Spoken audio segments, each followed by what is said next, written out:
আমি আল্লাহ যে বিধান নিয়ে যে নবীকে প্রেরণ করেছি তারও যথাযথভাবে যদি তুমি তার তরিকা অনুযায়ী যদি তুমি চলতে পারো, ফাকাদ ফাযা ফাওজান আযীমা। আমি যে তোমাকে যে উদ্দেশ্য নিয়ে পৃথিবীর মধ্যে প্রেরণ করেছি তুমি বড় সাকসেস। তুমি সেই উদ্দেশ্য অনুযায়ী তুমি তোমার জীবনকে বাস্তবায়ন করতে পেরেছ। আজকে তোমার কোনো টেনশন নেই, আজকে তোমার কোনো পেরেশান নাই। হাই এই জন্য আমি আমার জীবনকে রবের বিধান তার হাবিব সাল্লাল্লাহু আলাইহি ওয়াসাল্লামের তরিকা অনুযায়ী কাটাইতে হবে। নিজে যদি নামদারি মুসলমান দাবি করে কোনো লাভ হবে না। আল্লাহ রাব্বুল আলামিন চেহারার দিকেও তাকান না, নামের দিকেও তাকান না, মানুষের ঈমানের দিকে তাকান, মানুষের অন্তরের দিকে তাকান। অন্তরের মধ্যে কি আছে রব সব সময় এটার দিকে তাকান যে রব। আপনাদের সামনে কোরআন ও হাদিস থেকে গুরুত্বপূর্ণ তথ্যবহুল আলোচনা পেশ করবেন হযরত মাওলানা দেলোয়ার হোসেন সাহেব। হযরত মাওলানা দেলোয়ার হোসেন সাহেব। আসসালামু আলাইকুম ওয়া রাহমাতুল্লাহি ওয়া বারাকাতুহু। আলহামদুলিল্লাহ নাহমাদুহু ওয়া নাস্তাঈনুহু ওয়া নাস্তাগফিরুহ। মা বা'দু ফাআউযু বিল্লাহি মিনাশ শাইতানির রাজীম। বিসমিল্লাহির রহমানির রহিম। আফাহাসিবতুম আন্নামা খালাকনাকুম আবাসান ওয়া আন্নাকুম ইলাইনা লা তুরজাউন। وقال تعالى في موضع آخر وما خلقت الجن والإنس إلا ليعبدون. وقال النبي صلى الله عليه وسلم لا ينظر إلى صوركم وأموالكم ولكن ينظر إلى قلوبكم وأعمالكم أو كما قال النبي عليه الصلاة والسلام. صدق الله مولانا العظيم وصدق رسوله النبي الكريم. जब हशर की मैदान में आवेंगे मोहम्मद, जब हशर की मैदान में आवेंगे मोहम्मद, उम्मत को अज़ाबों से बचावेंगे मोहम्मद, उम्मत को अज़ाबों से बचावेंगे मोहम्मद। सब नफ्सी नफ्सी पुकारेंगे नबी खौफ खुदा की, सब नफ्सी नफ्सी पुकारेंगे नबी खौफ खुदा की।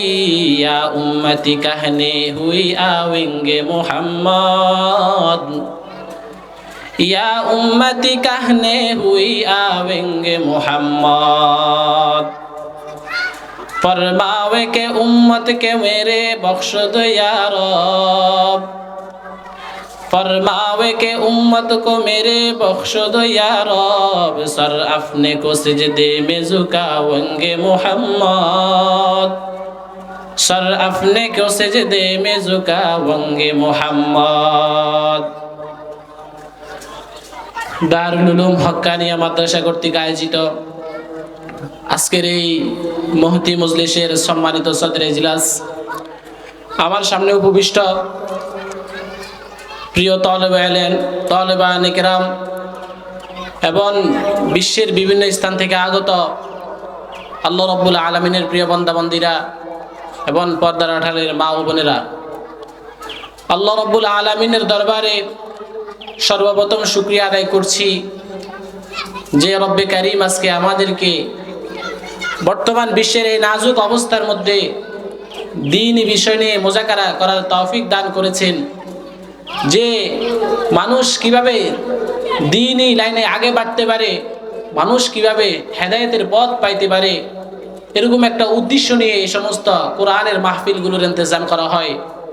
আল্লাহ রাব্বুল আলামিন সেই সূত্রে আমাদেরকেও আজকে দিন যেন প্রতিটা মানুষের ধারে ধারে গিয়ে পৌঁছে, এরকম একটা উদ্দেশ্য নিয়ে আজকে এই মাহফিলের ইন্তজাম করার ব্যবস্থা করে দিয়েছেন। আমরা আজকে এই মাহফিলা আসতে পেরে কি খুশি না বেজার? যদিও আমরা জানি না যে এখানে আসার কারণে আমাদের কি ফজিলত রয়েছে, এখানে আসার কারণে কি আমাদের লস হয়েছে না লাভ হয়েছে, এটা যদিও আমরা না দেখতে পারি, কিন্তু এটা ঠিকই আমার আমল নামার মধ্যে জমা হয়ে গেছে। আল্লাহর হাবিব সাল্লাল্লাহু আলাইহি ওয়াসাল্লাম হাদিসে পাকের মধ্যে বলেন, মা মিন কওমিন ইজতামাউ ইয়াযকুরুনাল্লাহ লা ইউরিদুনা বিযালিকা ইল্লা ওয়াজহাহু ইল্লা নাদাহুম মুনাদিম মিনাস সামা আন কুমু মাগফুরাল লাকুম ক্বাদ বুদ্দিলাত সাইয়্যাতিকুমুল হাসানাত। রাসূল বলে দিয়েছেন যে পৃথিবীর মধ্যে যখন আল্লাহ রাব্বুল আলামিনের প্রিয় বান্দাদের মধ্যে থেকে কোনো একটি জামাত একত্রিত হয়ে কোনো এক স্থানে বসে রব্বে কারিমের ওয়াহদানিয়ত নিয়ে আলোচনা করে, রব্বে কারিমের নাজ ও নিয়ামত নিয়ে আলোচনা করে, তখন ইল্লা নাদাহুম মুনাদিম মিনাস সামা, আসমান থেকে একজন ঘোষক ঘোষণা করতে থাকে যে আন কুমু মাগফুরাল লাকুম, হে আল্লাহ রাব্বুল আলামিনের প্রিয় বান্দারা, তোমরা এই মজলিস থেকে এমন ভাবে উঠো যে মাগফুরাল লাকুম, রব তোমাদেরকে মাফ করে দিয়েছেন।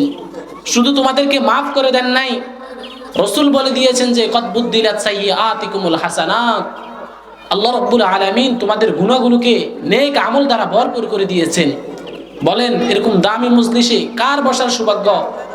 ফেরেশতারা যখন আসমান থেকে দুনিয়া বিচরণের জন্য আসে, আর আসার পরে যখন দুনিয়ার মধ্যে বিচরণ করতে থাকে, তখন যখন কোনো জায়গা কোরআনের মজলিস দেখে, রব্বে কারিমের ওয়াহদানিয়তের আলোচনা হয় এমন কোনো মজলিস যখন দেখে, তখন তারা একজনে বসে যায়, সাথে সাথে বাকিদেরকেও ডেকে ওই মজলিসের মধ্যে বসাই দেয়। এরকম এক দামি মজলিসে আমি আর আপনি বসতে পেরেছি, রবের দরবারে শুকরিয়া আদায় করা দরকার। তো আমি আপনাদের সম্মুখে কোরআনে কারিম থেকে একখানা আয়াতে কারিমা তিলাওয়াত করেছি। আল্লাহ রাব্বুল আলামিন উক্ত আয়াতের মধ্যে বলেন, আফাহাসিবতুম আন্নামা খালাকনাকুম আবাসা ওয়া আন্নাকুম ইলাইনা লা তুরজাউন। আল্লাহ রাব্বুল আলামিন পৃথিবীর শুরু লগ্ন থেকে শেষ পর্যন্ত সমস্ত মানুষকে উদ্দেশ্য করে বলেন যে আফাহাসিবতুম, তোমরা কি ধারণা করো যে আন্নামা খালাকনাকুম আবাসা, আমি আল্লাহ তোমাকে পৃথিবীতে অনর্থকভাবে সৃষ্টি করে দিয়েছি, কোনো একটা উদ্দেশ্য নাই, কোনো একটা মাকসাদ নাই, এভাবে কোনো উদ্দেশ্য কোনো মাকসাদ ছাড়া আমি তোমাকে পৃথিবীর মধ্যে প্রেরণ করে দিয়েছি। আফা হাসিবতুম আন্নামা খালাকনাকুম আবাসা ওয়া আন্নাকুম ইলাইনা লা তুরজাউন, শুধু তো তুমি মনে এই কথা কল্পনা করতেছ, শুধু তাই নয়, এমনকি তোমার এই জীবনকে তুমি এমন কাজে ব্যয় করতেছ, এমনভাবে তুমি তোমার জীবনকে বাস্তবায়ন করতেছ, মনে হয় যে তুমি মৃত্যুবরণ করবে না, সারা জীবন সারা জনম তুমি পৃথিবীর মধ্যে থেকে যাইবা, একদিনও আমি রবের সামনে তোমাকে দাঁড়াইতে হবে না, এমনভাবে তুমি দুনিয়ার মধ্যে এভাবে বিচরণ করতেছ, এমনভাবে তুমি আমি রবের ইবাদত থেকে, আমি যে নবী প্রেরণ করেছি তার তরিকা থেকে তুমি গাফেল হয়ে আছো, মনে হয় যে তুমি কোনোদিন তোমার মৃত্যু হবে না, তুমি কোনোদিন এই দুনিয়ার মায়া ত্যাগ করতে হবে না, তুমি এরকম একটা চিন্তা এরকম একটা ভাবনা নিয়ে তুমি তোমার জীবনকে কাটাইতেছ। অথচ বাস্তবে কি এমন না? রব তো অন্য আয়াতের মধ্যে বলে দিয়েছেন যে মা খালাকতুল জিন্না ওয়াল ইনসা ইল্লা লিয়াবুদুন।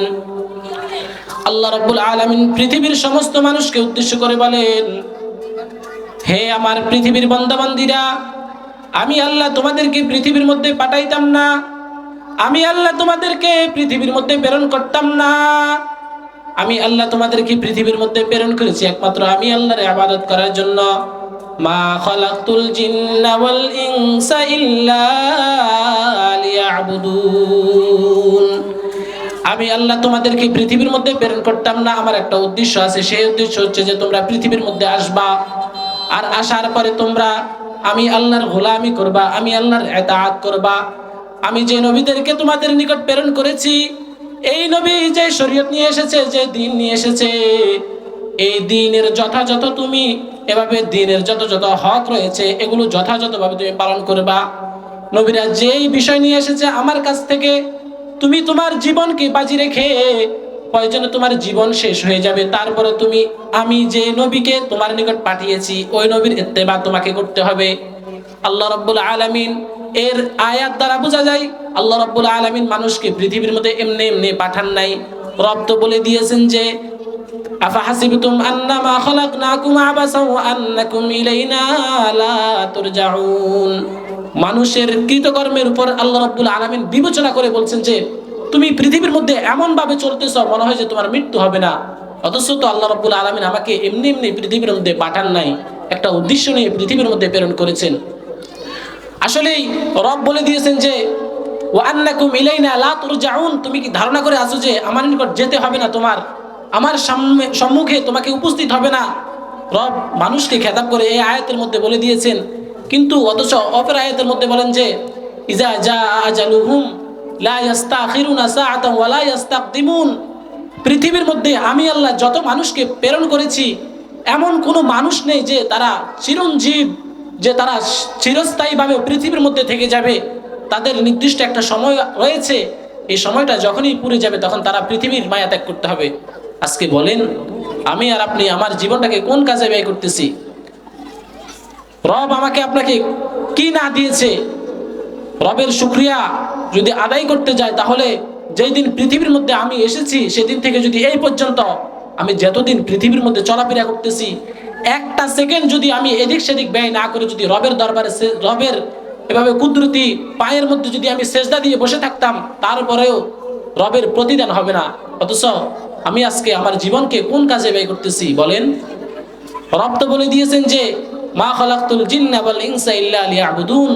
বান্দা আমি তোমাকে একটা উদ্দেশ্য নিয়ে পৃথিবীর মধ্যে প্রেরণ করেছি, সেই উদ্দেশ্য যে তুমি আমার গোলামি করবা, সেই উদ্দেশ্য হচ্ছে যে তুমি আমি যে নবীকে পাঠিয়েছি ওই নবীর ইতাআত করবা, আমি যে বিধান নিয়ে পাঠিয়েছি ওই বিধানের যথাযথ পালন করবা তুমি। আজকে আমি আর আপনি বলেন কিভাবে আমার জীবনকে বাস্তবায়ন করতেছি? এই জন্য তো আল্লাহ রাব্বুল আলামিন অনেক গোস্বার সহিত বলেন যে আল্লাহ রাব্বুল আলামিন বলেন যে আমি পৃথিবীর মধ্যে যত মাখলুকাত সৃষ্টি করেছি সমস্ত মাখলুকাতের মধ্যে সবচাইতে নিমুখ হারাম প্রাণী মাখলুক হচ্ছে মানুষ। ইন্নাল ইনসানা লিরাব্বিহি লাকানুদ। হাই আমি পৃথিবীর শুরুলগ্ন থেকে শেষ পর্যন্ত যত মাখলুক পাঠিয়েছি, যত মাখলুক পাঠাবো, সব মাখলুক চাইতে আমি মানুষকে সুন্দর করে বানিয়েছি, এমন কি না দিয়েছি মানুষের ভিতরে। অথচ এই সমস্ত মাখলুকাতের মধ্যে সব চাইতে নাফরমান নিমুখ হারাম জাতি হচ্ছে মানুষ। আমি আল্লাহ মানুষকে তো লাকাদ খালাকনাল ইনসানা ফি আহসানি তাকওয়িম, আমি তো মানুষকে কত সুন্দর করে বানিয়েছি পৃথিবীর মধ্যে। মানুষ তো কিছুই ছিল না, যখন মানুষকে আমি পৃথিবীর মধ্যে সৃষ্টি করব এরকম একটা ধারণা আমি নিয়েছি, তখন মানুষকে আমি কি থেকে কিভাবে সৃষ্টি করেছি এটা কি তোমরা জানো? আমি তোমাদেরকে এক ফোঁটা নাফাক পানি থেকে তোমাদেরকে আমি সৃষ্টি করেছি। আজকে তুমি পৃথিবীর মধ্যে আসছো, আমি ক্রমান্বয়ে তোমার মায়ের রেহেমের মধ্যে তোমাকে বড় করতে করতে পৃথিবীর মধ্যে এভাবে এমন এক অবস্থার মধ্যে আমি তোমাকে পৃথিবীর মধ্যে এনেছি। তোমার হাত ছিল, তোমার পা ছিল, তোমার কান ছিল, চোখ ছিল, সব কিছু ছিল, কিন্তু কোনটা কোন কাজে প্রয়োগ করতে হবে সেটা তুমি জানতে না। আজকে যখন আমি তোমাকে বড় করে দিয়েছি, দিন দিন বড় করে দিয়েছি, যখন তোমার গায়ে শক্তি চলে আসছে, যখন তোমার শরীরের মধ্যে এভাবে শক্তি চলে আসছে, যৌবন দিয়েছি, তখন তুমি আমি আল্লাহকে আর চিনো না। এজন্য তো রব বলে দিয়েছেন যে ইন্নাল ইনসানা লিরাব্বিহি লাকানুদ। হাই আমি পৃথিবীর মধ্যে যত মাখলুকাতকে সৃষ্টি করেছি সমস্ত মাখলুকাতের মধ্যে বনি আদম সবচাইতে বেশি নিমুখ হারাম।